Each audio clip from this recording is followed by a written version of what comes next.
আসসালামু আলাইকুম। আমি শামিমা খুলনা থেকে বলছি।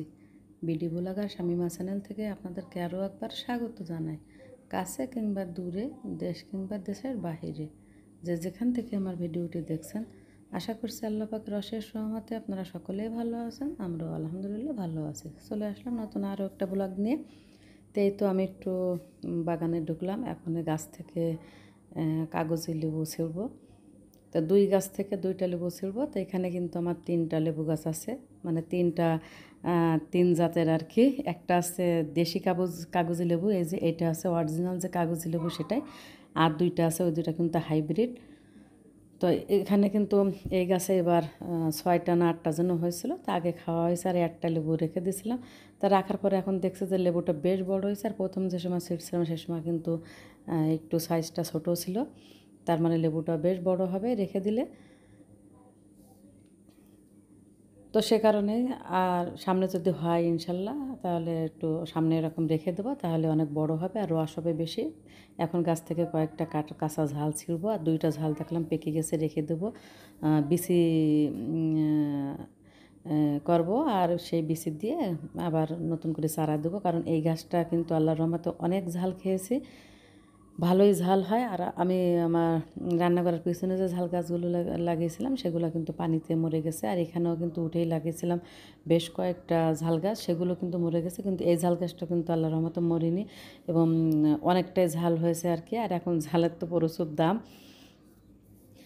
তো এই ঝালগুলো দিয়ে কিন্তু আসলে আমি রান্না করি না, সেটা কিন্তু আপনাদের আগের ভিডিওতেও কিন্তু বলেছি। আমি এটা আছে মানে পাতে খাই আর কি। মনে করেন শাক পাতা রান্না করলে বা কোনো কিছুতে যদি বুঝি ঝাল কম হয়েছে, তাহলে এই ঝাল খাই, খুব ভালো লাগে। আর সাংঘাতিক ঝাল কিন্তু। এদিক থেকে আমি কিন্তু এই যে টবে আদা গাছ লাগিয়েছি। তো গতবার আমি মাটিতে লাগিয়েছিলাম, কিন্তু গাছ হয়েছিল, আদাও হয়েছিল, কিন্তু আদাগুলা মানে একদম চিকুন চিকুন। তা এবার আমি টবে দিয়েছি, দেখা যাক কী হয়। কারণ টবে নাকি অনেক ভালো আদা হয়। সবাই তো দেখছে ছাদ বাগানে এরকম টবে মাটি দিয়ে, বালতিতে, তারপরে বস্তায় বিভিন্নভাবে দিচ্ছে। তো এগুলা কিন্তু মাছ আনা হয়, এই যে বক্সগুলো। তো আমার বোনের বাড়ি থেকে, বাবার বাড়ি থেকে মাছ দেয় এই প্যাকেটে করে। তারপরে এই বক্সগুলো, তো বক্সগুলো আমি নষ্ট করে নেই, তাতে মাটি দিয়ে লাগিয়েছি। দেখা যাক এবার কী হয়। তো যদি ভালো হয় আদা, এবার যে দেখি যে ভালো হয়েছে গতবারের তুলনায়, গতবার যেহেতু মাটিতে দিয়েছিলাম, তাহলে আগামীবারও ইনশাল্লাহ আল্লাহ পাক যদি বাঁচিয়ে রাখে তো এরকম টবে বা বালতিতে দিব। কারণ মাটিতে দিলে হয় কি, অনেক সময় যে কেঁচো লাগে বা বিভিন্ন পোকামাকড়ে কিন্তু গাছগুলো কেটে ফেলে, নষ্ট হয়ে যায়। তো সে কারণে আর কি এবার টবে দিছি। তো দেখা যাক কী হয়। কারণ টবে দিলে কিন্তু আর কেঁচো টেঁচো অত উঠতে পারে না। তো এদিক থেকে কিন্তু আমি চুলায় ডিম সিদ্ধ দিয়ে তারপরে আমি বাগানে ঢুকেছিলাম। তো এই তো ডিম সিদ্ধ প্রায় হয়ে গেছে। কারণ আমি কিন্তু গত ভিডিওতে দেখিয়েছিলাম যে আমার মুরগিতে 2টা ডিম পারছে। তো আরশি গতকাল বলছে যে এই ডিমগুলা ওকে রান্না করে দিতে হবে সিদ্ধ করে।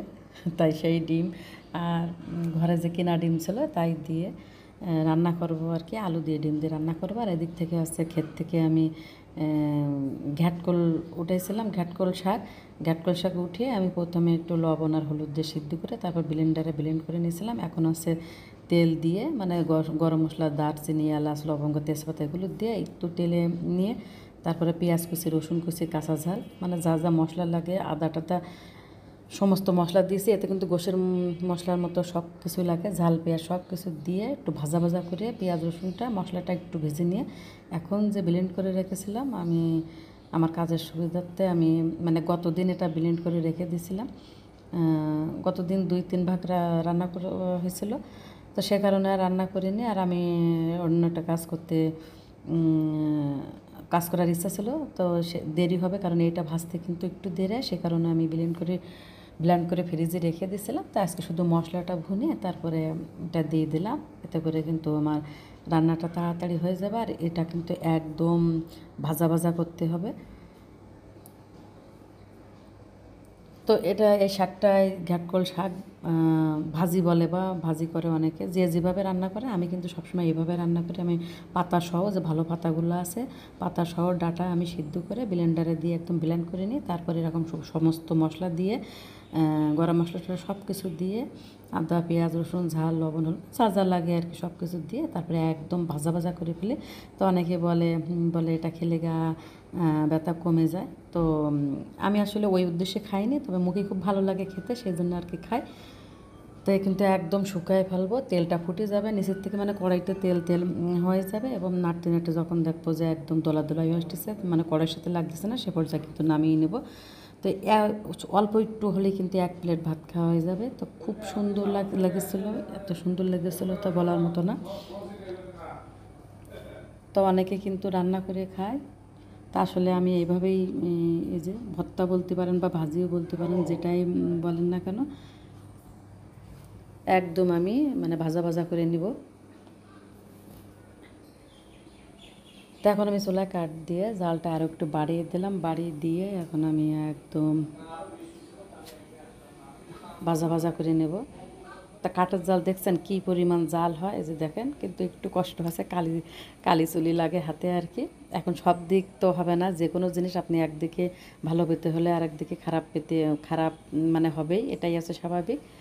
যেমন দিন হলে রাত হয়, রাত হলে দিন হয়, অন্ধকার হলে আলো, আলো হলে অন্ধকার, এরকম আর কি।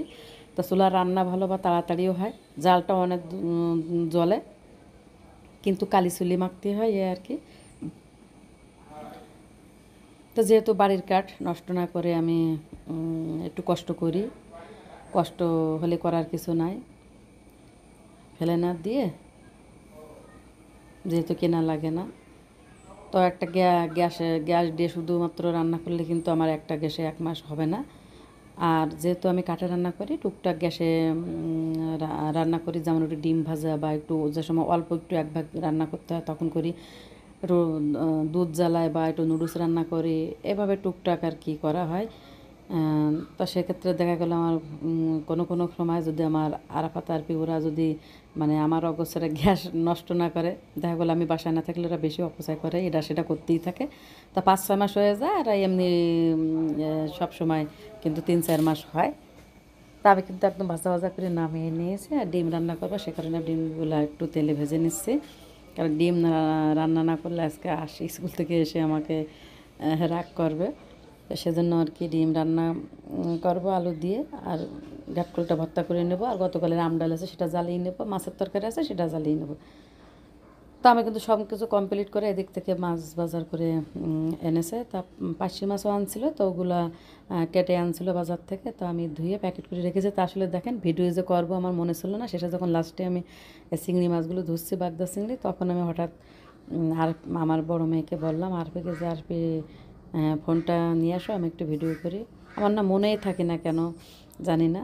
তো এখন তাড়াহুড়ো করে এগুলো ধুয়ে প্যাকেট করে ফ্রিজে রেখে আবার নিচে নামবো, কারণ গাছ থেকে আমরা পড়াবো, তো সবসময় তো আসলে লোক পাওয়া যায় না। তো আমার আমরা পড়ার লোক রেডি, তো আমাকে ডাকছে, তো আমি বলছি আমি মাছগুলো প্যাকেট করে রেখে আসতেছি। তাই তো আমি কিন্তু নিচে নেমে আসলাম, আর যে দেখেন গাছে উঠে গেছে আমি আসার আগেই। আমরা 1 ব্যাগ কিন্তু ভরে গেছে অলরেডি, এই যে। তাই গাছটার বয়স কিন্তু খুব বেশি না, এটা এই 2-3-4 বছর আমরা হচ্ছে। আর গতবার হয়েছিল কি, আমরাগুলো পেড়েছিলাম, কিন্তু আমি 1 ব্যাগ পেড়ে আর পারিনি, বলেছিলাম ওই মরিয়ামের আব্বুই পেড়েছিল, বলেছিলাম একসাথে এত পেড়ে তো খাওয়া যাবে না, থাক কিছুদিন পরে আবার পাড়া হবে। পরে পাড়তে যেয়ে দেখি নাই, সব কাঠবেড়ালিতে খেয়েছিল, আর সব খেয়ে খেয়ে মানে সব পানিতে ফেলেছিল। তা যেহেতু আমার এই যে গর্তটা আছে গাছের সাইডে, ওতে কিন্তু ভালো পানি না, মানে গোসলের পানি, তারপরে প্রস্রাব পায়খানা যে আমাদের ট্যাঙ্কির যে আউটলাইন, সেটা কিন্তু ওর সাথে দেওয়া, তো ওর ভিতরে পড়লে কিন্তু সেটা আর নেওয়া যায় না। তো 1 বালতি কিন্তু অলরেডি পাড়া হয়ে গেছে, আবারও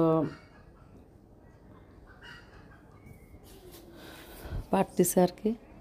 তো এবার ভাবছি আর গাছে রেখে দেবো না, কারণ গাছে রেখে দিলে দেখা গেলো কাঠবেড়ালিতে সব খেয়ে ফেলবে বা নষ্ট করবে, তো সে কারণে আর কি সব পেড়ে ফেলবো।